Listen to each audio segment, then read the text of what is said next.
For those of you who think the glass in your car will block the sun so you don't need a sunscreen, especially winter, sorry to break this to you, but you got it completely wrong. Do you need a sunscreen in winter? Yes! Winter UV rays are sneakier than you think, and today I'll show you how to pick the best sunscreen to protect your skin all season long. If you think sunblocks are only for the summer, here's a quick reality check. You actually get more damage from sun in the winter. In this video, I'll go over how to choose sunscreens for cold weather and how to protect your skin specifically during the winter month. And did you know that using the same sunscreen you use in the summer during the cold season can actually damage your skin? Here's why. You're right that there's less sun exposure in the winter, but what you don't see are ultraviolet, aka UVs. And there are 3 types of UVs we need to know. The more you know, the more you can protect your skin. First thing first, why do our skin get more damage during winter, even though many of you seem to think there's less sun exposure when it's cold out? Let's dive into 3 types of UVs I mentioned earlier: UVA, UVB, UVC. How are they different? We have a general knowledge to put on sunblocks in hot weather because of UVB. You're on the right track, but we overlook UVA, which is stronger during the cold season.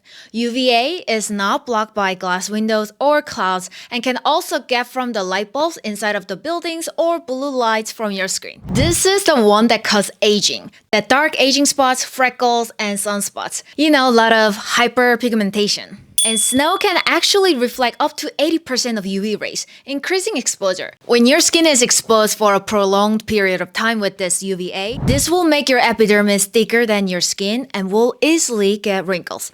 In general, this UVA is less dangerous than UVB, but it's stronger in the winter. UVB is stronger in the summer, and it's known to be the most dangerous type of UVs because this causes skin cancer, skin burns, and erythema by chemical reactions on our epidermis. But there's less UVB during winter.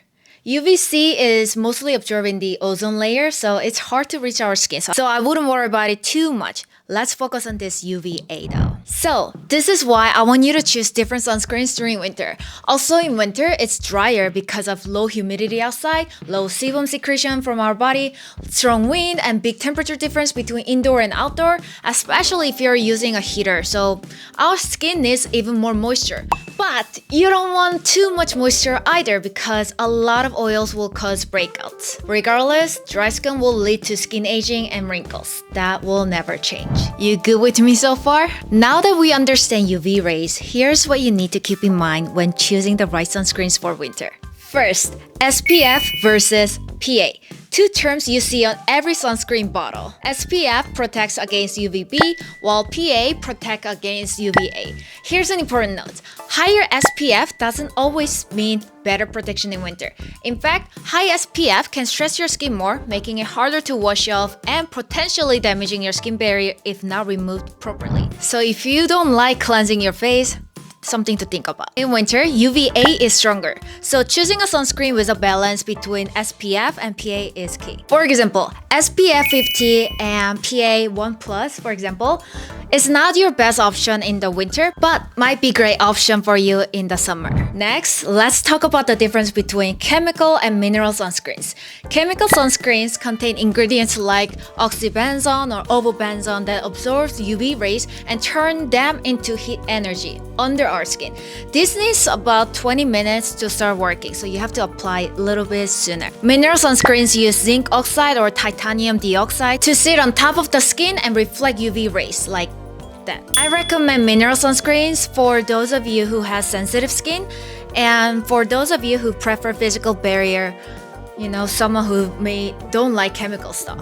On the other hand, chemical sunscreens are great for daily wear under makeup since they're lightweight and won't leave a white cast. So, who should use what? If you wear makeup and don't want a white cast, I would go for a chemical sunscreens.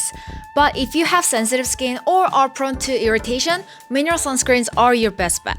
But it's not that simple. So, here's how to choose sunscreens based on your skin type. For oily skin, avoid sunblocks with wax or heavy oils.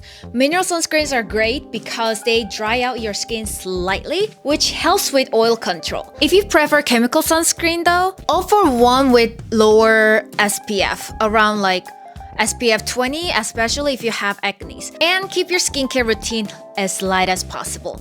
Just a toner or essence before applying sunscreen will do. And if you have dry skin, and I have a dry skin as well, go for chemical sunscreen unless you experience irritation.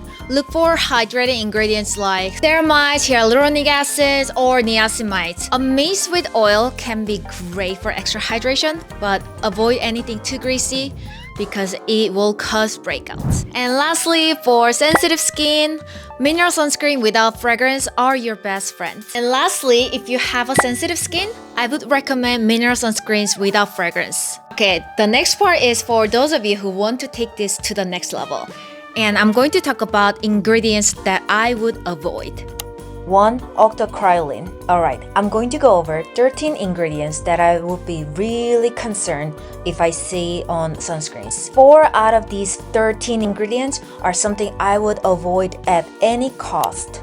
2. Homosalate. 3. Oxybenzone. 4. Ectialtyl salicylate. Okay guys, my tongue is about to get spasm, so what's the point here? Maybe just take a screenshot. These ingredients start with B, butyl something.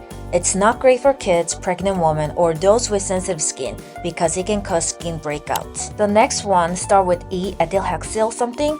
This ingredient is not necessarily bad for your skin. However, it is banned in places like Hawaii because it disrupts the ocean ecosystem. The ones with yellow check marks on the left side are the 4 things that I would avoid at any cost. Like this anzacamin. This last one can cause lung damage when it's inhaled, so be cautious with sunsprays. And here's a quick tip. Apply your sunscreen last after your moisturizer and make sure to reapply if you're outside for long periods. Even on cloudy or snowy days, you still need that protection.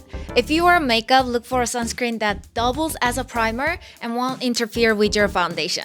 And of course, always cleansing thoroughly at night and check your expiration date on your sunscreen. So there you have it. Winter sunscreen is essential and choosing the right one can make all the difference for your skin. Let me know in the comments which sunscreen you use during the winter, or if you found a new product that works for you, let me know. I want to learn from you as well. If you want more tips how to glow up without too much effort, hit the subscribe button and ask me any question down in the comment section. And I love you. Bye.